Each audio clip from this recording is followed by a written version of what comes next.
पड़ोसी रियासत आंध्र प्रदेश में एक स्कूल बस उलट गई, किन्नर हलाक, कई तलबा जख्मी। आंध्र प्रदेश के ज़िले नेल्लोर में स्कूल बस उलट गई। इस हादसे में बस क्लीनर हलाक और कई तलबा जख्मी हो गए। यह हादसा सुबह ज़िले के कावाली कौमी शहरा पर उस वक्त पेश आया जब बस के ड्राइवर ने इसका तवज़ुन खो दिया।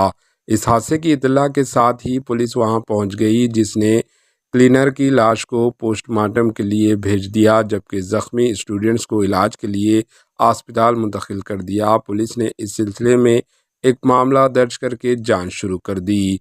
Bureau report, AHN news.